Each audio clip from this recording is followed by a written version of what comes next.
मेरे पति की लाश पड़ी हुई थी और मेरी सास ने मुझे मारकर घर से निकाल दिया। मैं रोती हुई जा रही थी कि अचानक मेरी नज़र एक औरत पर पड़ी। गोद में एक छोटा सा बच्चा लिए चिल्ला रही थी, कोई मेरी मदद करो वरना बच्चा मर जाएगा। मेरे पास उस वक्त 500 के नोट थे। मैंने उसे दे दिया और वह खुशी से मुझे दुआएं देती हुई बोली, बेटी तू वापस अपने घर चली जा, तुझे ऐसी खुशी मिलेगी जो आज तक किसी औरत को ना मिली होगी। मैं हैरान हुई कि भला मुझे क्या मिल सकता है, अब मेरे पास बचा ही क्या है।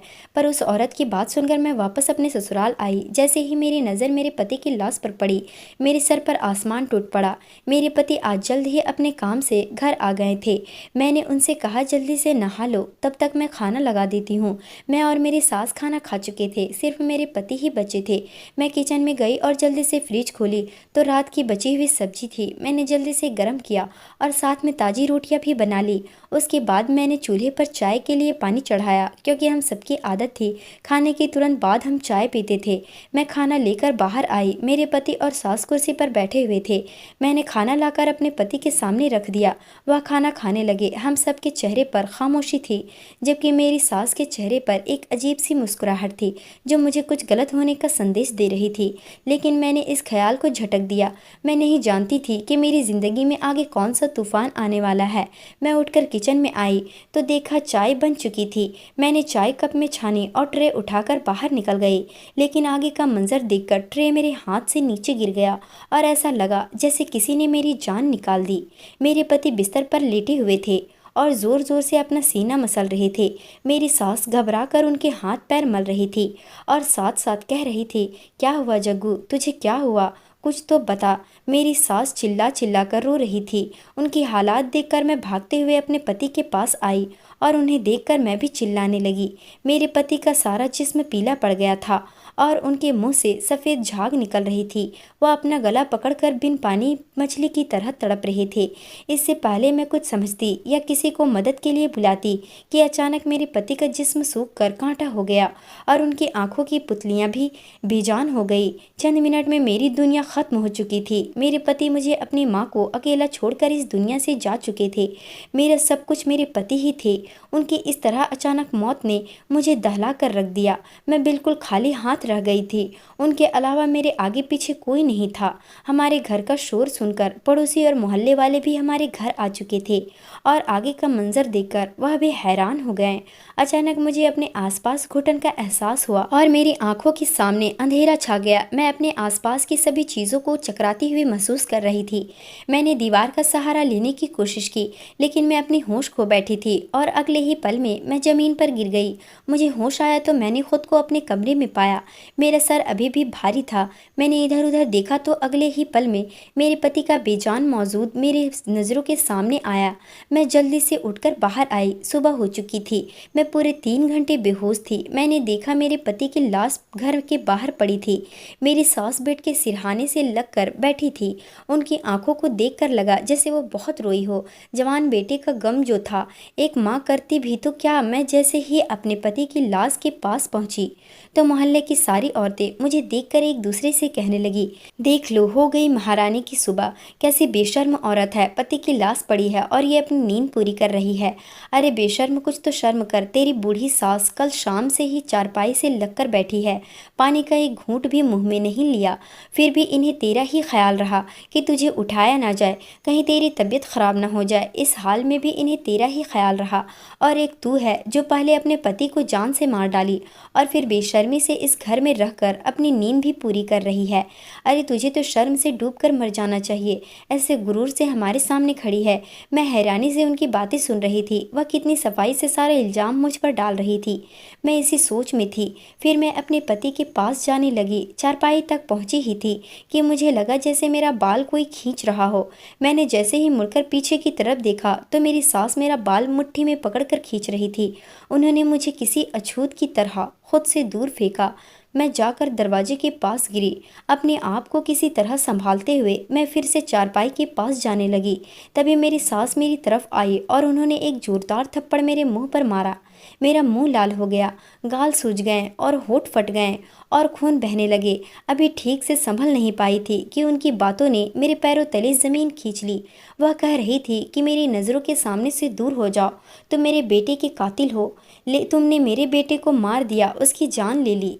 जब से मेरे बेटे की ज़िंदगी में आई हो, उसकी ज़िंदगी नर्क से भी बदतर बना कर रख दी है। फिर भी तेरे कलेजे में ठंडक नहीं पड़ी कि तूने उसकी जान ले ली। मैंने उनके आगे हाथ जोड़कर कहा, मैंने कुछ नहीं किया, मैंने उनकी जान नहीं ली है। मैं ऐसा क्यों करूँगी भला? वह मेरे पति थे, आप मुझे उनके पास जाने से ना रोके। लेकिन मेरी सास पर मेरी किसी बात का असर नहीं हुआ। उन्होंने मुझे बाजू से पकड़कर गेट के पास ले जाकर धक्के मारकर मुझे बाहर निकाल दिया। मेरे ऊपर दुखों का पहाड़ टूट पड़ा। एक तो पति से जुदाई और दूसरा घर से बेघर हो गई थी।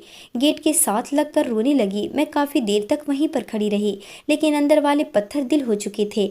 मैं टूटे हुए दिल के साथ सड़क पर चलने लगी। मेरा और कोई ठिकाना नहीं था, जाती तो और कहाँ जाती। अचानक मुझे एक औरत की आवाज़ सुनाई दी तो कह रही थी, भगवान के नाम पर कोई मेरी मदद करो, मेरा बच्चा 3 दिन से भूखा है, कोई तो मेरी मदद करो, मुझ पर रहम करो। मैंने देखा मेरी साड़ी के आंचल में बांधा उस वक्त मेरे पास 500 के नोट हैं। मैंने नोट उस औरत को दे दिया। उस औरत की गोद में एक छोटा बच्चा था जो काफ़ी ज़ोर ज़ोर से रो रहा था। शायद उसको भूख लगी हुई थी। उस औरत ने मेरी तरफ देखा और कहने लगी, बेटी कहाँ जा रही हो और रो क्यों रही हो? क्या तुम भी मेरी तरह दुखी हो? मैंने उसकी बात सुनते ही घबरा कर इधर उधर देखने लगी। मैं अपने घर से बहुत दूर निकल आई थी। उस औरत ने कहा, भगवान तुम्हारा भला करे, तेरी सारी मुश्किलें आसान हो, तो सदा सुखी रहे, ऐसे सड़क पर मत रहो, अपने घर चली जाओ। मैंने कहा, मेरा कोई घर नहीं है, मैं बेसहारा हूँ। उसने कहा, तू बेसहारा नहीं है तो अपने घर चली जा, तेरा घर तेरी राह देख रहा है, तेरे पास तो सब कुछ है, फिर क्यों सड़क की खाक छान रही है? तू तो मलिका है, जा अपना घर संभाल, अपने घर जा, वहाँ तुझे ऐसी खुशी मिलेगी कि तूने कभी सपने में भी नहीं सोचा होगा। मैं बड़ी हैरान हुई कि उस घर में तो मेरे जवान पति की मौत हो गई है, मेरी पूरी दुनिया लुट चुकी है, भला वहाँ मुझे कौन सी खुशी मिल सकती है? हालात के आगे मजबूर होकर मैं अपने घर की तरफ जाने लगी और सोचा, जाकर देखूँ तो सही कौन सी खुशी मिलने वाली है। और खुशी नहीं भी मिली तो एक बार फिर से मैं अपनी सास के पैरों में गिर जाऊंगी। हो सकता है कि उनको मुझ पर रहम आ जाए और वो आखिरी बार मुझे अपने पति से मिलने दे। इतने में मैं घर के दरवाजे तक आ चुकी थी। मैंने देखा दरवाजा अंदर से बंद नहीं था। मैंने धड़कते दिल के साथ घर का दरवाजा खोला। दरवाजा खुलते ही सामने का मंजर देख मैं हैरत से दंग रह गई। मेरा पूरा शरीर कांपने लगा। मेरा नाम सलोनी है। मैं एक छोटे से शहर में रहती हूँ। मेरे साथ मेरे पति और मेरी सास रहती है। अभी मेरी उम्र 28 साल है। यह बात उस वक्त की है जब मैं 17 साल की थी और शहर के सबसे अच्छे कॉलेज में पढ़ाई करती थी। मुझे पढ़ाई में कुछ खास दिलचस्पी नहीं थी, लेकिन पापा की जिद की वजह से मजबूरी में पढ़ रही थी। मेरे पिता एक मशहूर बिजनेसमैन थे, लेकिन उनका रवैया हमारे प्रति शुरू से ही काफ़ी सख्त था। मैंने अपनी पूरी ज़िंदगी में उन्हें कभी मुस्कुराते हुए नहीं देखा था। वह हर वक्त गुस्से में रहते। ऐसा नहीं था कि इसकी कोई वजह थी, वह स्वभाव से ही ऐसे थे। मैं उसकी इकलौती बेटी थी, लेकिन फिर भी उन्होंने मुझसे कभी प्यार से बात नहीं की। वो मेरी हर छोटी से बड़ी ज़रूरतों का ख्याल करते, लेकिन मैं उनके गुस्से से परेशान थी। मैं और मेरी माँ हमेशा फूक फूक कर ही कदम रखते थे और इस चीज़ का ख्याल रखते कि कोई भी बात या काम उनकी मर्जी के खिलाफ ना हो। मेरी माँ भी पढ़ी लिखी थी। मुझे मेरे पापा के रवैये ने अपने घर वालों से दूर कर दिया था। हद से ज़्यादा शक्ति भी इंसान को अपनों से दूर कर देती है। मेरे साथ भी कुछ ऐसा ही हुआ। उस दिन जब मैं कॉलेज से घर आई तो मेरे पापा के बिजनेस पार्टनर अपनी फैमिली के साथ हमारे ड्राइंग रूम में बैठे हुए थे। मेरे पापा के बिजनेस पार्टनर अक्सर हमारे घर आ जाया करते थे। मैंने खाना खाया और सो गई। शाम को सोकर उठी तो माँ ने बताया कि तुम्हारे पापा ने तुम्हारी शादी अपने बिजनेसमैन पार्टनर के बेटे संतोष से तय कर दी है और अगले कुछ दिनों में तुम्हारी सगाई होने वाली है। और उसके बाद शादी की बातें सुनकर मुझे ऐसा लगा कि किसी ने मेरे तन बदन में आग लगा दी है। मैंने माँ से इसका विरोध किया तो माँ ने कहा, खबरदार जो उल्टी सीधी कोई हरकत की, अपने बाप के गुस्से से वाकिफ होना तुम, इसलिए कोई भी हंगामा करके अपने और मेरे लिए कोई मुश्किल न बढ़ाना। मैं गुस्से से अपने कमरे में चली आई और अपना फ़ोन लेकर तुरंत अर्जुन को फ़ोन मिलाया। रोकर उसे कहने लगी, पापा मेरी शादी ज़बरदस्ती अपने बिजनेस पार्टनर के बेटे से करवाना चाहते हैं, तुम जल्दी कुछ करो क्योंकि मैं तुम्हारे अलावा किसी और से शादी नहीं कर सकती। उसने कहा, तुम फिक्र मत करो, मैं जल्दी ही कुछ करता हूँ। मैं बहुत परेशान थी। दरअसल मैं अपने क्लासमेट अर्जुन से प्यार करती थी। अर्जुन दिखने में ठीक ठाक था। उसका ताल्लुक एक मिडिल क्लास घराने से था, लेकिन लेकिन मैं उसके लिए कुछ भी कर सकती थी क्योंकि वो बहुत अच्छा था। उसके घर पर सिर्फ उसकी माँ और वो रहते थे। उसके पिता बहुत पहले ही गुजर चुके थे। उसकी बड़ी बहन थी जिसकी शादी बहुत पहले ही हो चुकी थी। अर्जुन के पिता का एक छोटा सा कारोबार था जिसको अर्जुन ही संभालता था। लेकिन मुझे इस बात से कोई ऐतराज़ नहीं था क्योंकि मैंने कभी भी अपने पैसे पर घमंड नहीं किया कि मैं बड़े बाप की बेटी हूँ। दिन ऐसे ही गुजरते गए और मेरी सगाई संतोष से हो गई, लेकिन मैं शादी से खुश नहीं थी। धीरे धीरे मेरी शादी का दिन भी आ गया। मेरी शादी के 6 दिन पहले अर्जुन और उसकी माँ मेरे लिए रिश्ता लेकर आए थे। यह सब देखकर मेरे पिता ने उन्हें बेइज्जत करके घर से निकाल दिया और मुझसे मेरा मोबाइल छीन लिया। मैं बहुत ज़्यादा उलझन में थी कि अब मैं क्या करूं।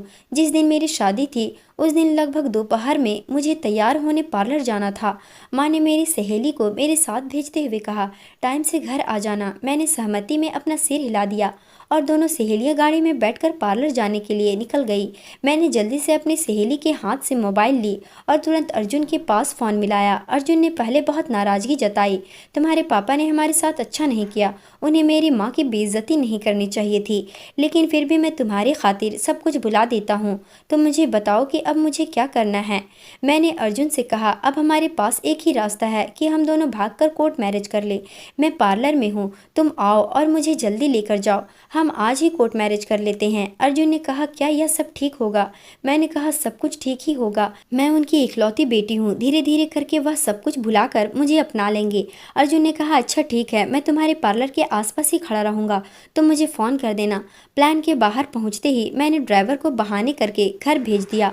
उसे कहा, मेरे लहंगे का मैचिंग दुपट्टा घर पर ही छूट गया है, आप मुझे वह ला कर दीजिए, तब तक मैं तैयार होती हूँ। ड्राइवर के जाने के बाद मैंने तुरंत अर्जुन को फ़ोन मिलाया और उसे आने को कहा। वह तुरंत मेरे पास आ गया। मैंने अपने दोस्त को सब कुछ समझा दिया था और उसके बाद मैं अर्जुन के साथ चली गई। हम दोनों ने मंदिर में जाकर शादी की और उसके बाद अर्जुन की दुल्हन बनकर उसके घर आ गई। मैं यह नहीं जानती थी कि मैंने यह कदम उठाकर कितनी बड़ी गलती की है। उधर जैसे ही मेरे माँ बाप को मेरे लापता होने की खबर मिली तो उनके सर पर जैसे आसमान टूट पड़ा। उन्होंने कभी सोचा भी नहीं था कि मैं ऐसा भी कुछ कर सकती हूँ। मेरे घर तो कयामत आ गई थी। मेरे पापा उसी वक्त मुझे जान से मारने के लिए निकले, लेकिन माँ ने उनका पैर पकड़कर कहा, ऐसा मत करिए, वह हमारी इकलौती बेटी है, भले ही आप उसे माफ़ न करें लेकिन उसके साथ ऐसा कुछ ना करें। माँ के लाख समझाने पर पापा किसी तरह मान गए और वापस घर लौट गए। मेरे घर से 1 हफ्ता हो गया था, लेकिन मेरे मायके में खामोशी थी। मैं यह ना समझ सकी कि तूफान के आने के पहले हर तरफ खामोशी ही होती है। मैं सुकून से अपने ससुराल में ज़िंदगी गुजार रही थी। मेरी सास बहुत अच्छी थी, ज़िंदगी बहुत अच्छे से गुजर रही थी। मैंने अपनी पढ़ाई छोड़ दी थी, लेकिन अर्जुन ने अपनी पढ़ाई जारी रखी और साथ साथ वह अपना काम भी करते थे। मेरी सास आस पड़ोस के कपड़े सिलाई करती थी। मैंने भी उनके साथ रहते रहते सिलाई सीख ली थी। मेरे ससुराल वालों की स्थिति बहुत अच्छी नहीं थी। मुझे शुरू में परेशानी हुई, लेकिन धीरे धीरे मैं यहाँ एडजस्ट हो ही गई थी। इसी तरह हमारी शादी को 8 महीने गुजर गए। मुझे महसूस हुआ कि मेरी सास का रवैया मेरे साथ कुछ अजीब सा होता जा रहा है। वो बार बार मुझसे कहती थी कि तुम्हें अपने माँ बाप से मिलने चले जाना चाहिए क्योंकि तुम उनकी इकलौती बेटी हो, तुम्हें याद करते होंगे और अब तक तो उन लोगों ने तुम्हें माफ़ भी कर दिया होगा। लेकिन मेरे अंदर इतनी हिम्मत नहीं थी कि मैं अपने बाप के गुस्से का सामना कर पाती। उनकी बातों पर मैं हर बार कोई ना कोई बहाना करके टाल देती। दिन गुजरते जा रहे थे। अर्जुन का रवैया भी मेरे प्रति कुछ अजीब सा होता जा रहा था। मैं उनसे उनके रवैये के बारे में पूछना चाहती थी, फिर सोचा हो सकता है काम का प्रेशर ज़्यादा हो इसलिए परेशान हो। उस दिन भी हर रोज़ की तरह अर्जुन नाश्ता करके अपने काम पर चले गए थे। पीछे से मैंने अपने सारे काम निपटाए और सुकून से बैठ गई क्योंकि अब मेरे पति को घर रात को ही आना था। कुछ देर बाद मैंने दोपहर का खाना बनाया और फिर मैंने और मेरी सास ने खाना खाया। खाना खाने के बाद मैं अपने कमरे में जाकर आराम करने लगी। तभी मेरे कानों में मेरे पति की मोटरसाइकिल की आवाज़ सुनाई दी। मुझे बड़ी हैरत हुई कि वो आज इतनी जल्दी कैसे आ गए। मैंने जाकर देखा तो मेरी सास बाहर आकर बैठी थी। उन्होंने अर्जुन से घर जल्दी आने की वजह पूछी तो अर्जुन ने कहा आज कॉलेज की भी छुट्टी थी और दफ्तर में भी कुछ खास काम नहीं था इसलिए जल्दी आ गया। मैंने अपने पति को खाना निकाल कर दिया और उसके बाद किचन में चाय लेने गई। वापस आई तो देखा मेरे पति अर्जुन मर चुके थे। मैं यह मंजर न देख पाई और बेहोश हो गई। जब मुझे होश आया तो काफ़ी देर हो चुकी थी। मैं अपने मरे हुए पति के पास जाना चाहती थी तो मेरी सास ने मुझे यह कहकर उनके पास न जाने दिया कि तुम मनहूस हो, और यही कहकर उन्होंने मुझे घर से बाहर निकाल दिया। मैं रोते हुए सड़क पर चलती जा रही थी। तभी मेरे कानों में एक औरत की आवाज़ आई। उसे मदद की ज़रूरत थी। मैंने उसकी मदद की तो उसने मुझे दुआएं देते हुए घर जाने को कहा और साथ में यह भी कहा कि घर जाने के बाद तुम्हें ऐसी खुशी मिलेगी जो आज तक किसी औरत को न मिली होगी। उसकी बातें सुनकर मजबूरन मैं घर पहुंची और जैसे ही दरवाज़ा खोला तो सामने का मंजर देख मेरे होश उड़ गए। दरवाज़ा खोलते ही मेरे ऊपर फूलों की बारिश होने लगी। गुलाब की ताज़ी पत्तियां मेरे ऊपर गिरते जा रही थी। मैंने नज़र उठाकर देखा तो मेरे पति की लाश गायब थी और साथ ही साथ सारे लोग भी गायब थे। घर को फूलों से सजाया गया था। फूलों से दरवाजे से लेकर अंदर पहुंचने का एक रास्ता बनाया गया। यह सब देखकर मुझे बड़ी हैरानी हुई कि यह क्या है। यह तो मातम वाला घर था, यहाँ तो मातम होना चाहिए था। तो यह सब क्या है? मेरे पति की लाश कहाँ गई? मेरी सास कहाँ गई? मुझे कुछ समझ में नहीं आ रहा था। मैं उन फूलों की पत्तियों से गुजरते हुए घर के अंदर गई। मेरी सास के कमरे से बातों की आवाज़ आ रही थी। अंदर से आने वाली आवाज़ सुनकर मुझे अपने कानों पर यकीन नहीं हुआ और मुझे उस औरत की बातें सच लगने लगी। उसने सच ही कहा था, मैं बेसहारा नहीं बल्कि भोली और कम अक्ल हूँ। मेरी नाक के नीचे इतनी घिनौनी साजिश रची गई लेकिन मैं बेखबर रही। कैसे मोहब्बत की आड़ में मेरे साथ इतना गंदा खेल खेला गया। मुझे बेतहाशा खुद पर गुस्सा आया। मैंने एक ऐसे शख्स को इतना मौका दे दिया कि वह आकर मेरी ज़िंदगी से खेल गया। मेरी सास मेरे पति से कह रही थी, तैयारी हो गई है, तुम जाओ और उसे कहीं से भी ढूंढ कर लाओ। मेरे पति ने कहा, मैं तो उसकी नज़र में मर चुका हूँ, वो कैसे आएगी? मेरी सास ने कहा, बहुत भोली है, तुम उसके सामने कोई बहाना कर देना, कह देना कि मैं बेहोश हो गया था तो लोगों ने मुझे मुर्दा समझ लिया था। तो इसमें मैं क्या कर सकता हूँ? कुछ भी करके किसी की भी कीमत पर उसे वापस लेकर आओ। तुम जानते हो ना, जिस मकसद के लिए तुमने उससे शादी की थी अब जाकर पूरा हुआ है। अब उसे ऐसे तो नहीं जाने दे सकते ना। कितना इंतज़ार किया था मैंने इस दिन का। कितनी खुश हुई थी जब तूने मुझे आकर बताया कि तुमने बहुत अमीर लड़की को अपने जाल में फंसा लिया है। लेकिन मुझे क्या पता था कि उसका खड़ूस बाप इतना सख्त होगा। जब तुम दोनों भागे तो मैं यही समझी कि वह अपनी इकलौती औलाद को माफ़ कर देगा, लेकिन नहीं, उस बुढ़े ने तो सारा प्लान ही चौपट कर दिया। और इसको देखो, लैला कहीं की तुम्हारे से चिपक कर ही बैठ गई। मैंने तो तुम्हारी मौत का ड्रामा इसलिए रचाया था कि उस पर इल्ज़ाम लगाकर उसे घर से निकाल दूंगी, क्योंकि उसके मायके से तो एक फूटी कौड़ी भी नहीं मिलनी थी। हम कब तक उसे मुफ्त में रोटियां खिलाते रहते। इसलिए मैंने जानबूझकर तेरे खाने में बेहोशी की दवा मिलाई, स्प्रे से झाग भी लगा दी, और खून का क्या, ज़रा सा कट लगा और तेरे नाक और मुंह खून से भर गए। मैं हैरत से खड़ी उनकी बातें सुन रही थी। अब और क्या सुनना बाकी थे। अगली बात सुनकर पहले तो बस छोटे मोटे झटके थे। मेरी सास की अगली बात ने मेरे जिस्म से जान निकाल दी। मैं बेतहाशा फर्श पर गिर पड़ी। मेरे पति और सास ने कुछ गिरने की आवाज़ सुनकर दरवाजे की तरफ देखा तो उनके चेहरे पर खौफ के साए मंडराने लगे। उन्होंने मुझे उठाकर बिस्तर पर लेटाया और जब मुझे होश आया तो मेरा पति अर्जुन कमरे में बेचैनी से टहल रहा था। मैं तुरंत उठी और कहा, मुझे अपने माँ बाप के घर जाना है। मैं उनकी कोई भी बात सुने बिना बाहर की तरफ बढ़ गई और अपने मम्मी पापा के घर जाने लगी। वहाँ पर पहुँची तो पता चला कि मेरे पापा कुछ दिन पहले ही इस दुनिया से चल बसे, पर अपनी पूरी प्रॉपर्टी मेरे नाम पर कर गए। मेरी माँ मुझे देखते ही मेरे गले लगकर रोने लगी। यही हाल मेरा भी था। दरअसल अर्जुन ने मुझसे दौलत की लालच में आकर शादी की थी। पहले तो सब ठीक रहा, लेकिन जब उन्हें पता चला कि मेरे पापा गुस्से में मुझे फूटी कौड़ी नहीं देने वाले तो उनका दिल मेरी तरफ से खट्टा हो गया। दोनों माँ बेटे मुझे निकालने की वजह ढूंढने लगे और जब उन्हें कोई वजह ना मिली तो अपने मरने का ड्रामा रचा बैठे और मेरे ऊपर इल्ज़ाम लगाकर मुझे घर से बाहर कर दिया। पर मेरे घर से जाते ही उन्होंने किसी से खबर सुनी कि मेरे पापा मर गए पर अपनी पूरी प्रॉपर्टी मेरे नाम कर गए। तो यह खबर सुनते ही मेरा पति उठकर बैठ गया। मोहल्ले वाले डर गए और कुछ ने वजह जानने की कोशिश की तो उन्हें ऐसा महसूस कराया कि उसे तो कुछ याद ही नहीं। सबने यही समझा कि हमारी गलती है, हमने बेहोशी की मौत समझ लिया। एक एक करके सारे लोग वहाँ से चले गए। मेरी सास और मेरे पति प्रॉपर्टी के लालच में अब मुझे वापस लाना चाहते थे ताकि मेरी पूरी प्रॉपर्टी अपने नाम करवा सके और इसलिए उन्होंने मुझे खुश करने के लिए मेरे स्वागत का पूरा इंतज़ाम किया। मैंने भी फैसला कर लिया था कि मैं उन्हें कभी माफ़ नहीं करूंगी। शाम होते ही मेरे पति और मेरी सास मेरे घर आ गए और मुझसे माफ़ी मांगने लगे, लेकिन मुझ पर उनके किसी भी बात का कोई असर नहीं हुआ। वह मायूस लौट गए। कुछ दिन बाद मुझे पता चला कि मेरी सास को उनके किए की सज़ा मिल गई और उनके पूरे शरीर में आलस मार दिया। अर्जुन की भी हालत बहुत ख़राब थी। उसने हालात देखकर मेरा दिल खून के आंसू रोता था। चाहे उसने मेरे साथ जो भी किया, लेकिन वो मेरी मोहब्बत था, इसलिए ना चाहते हुए भी मैंने उसे माफ़ कर दिया। मेरी सास और मेरे पति दोनों बहुत बदल गए हैं। उनकी ज़िंदगी से दौलत की हवस ख़त्म हो चुकी है। 3 साल बाद भगवान ने मुझे एक खूबसूरत सी बेटी दिया और मैं हंसी खुशी अपनी ज़िंदगी जी रही हूँ। दौलत की लालच इंसान को अंधा कर देती है।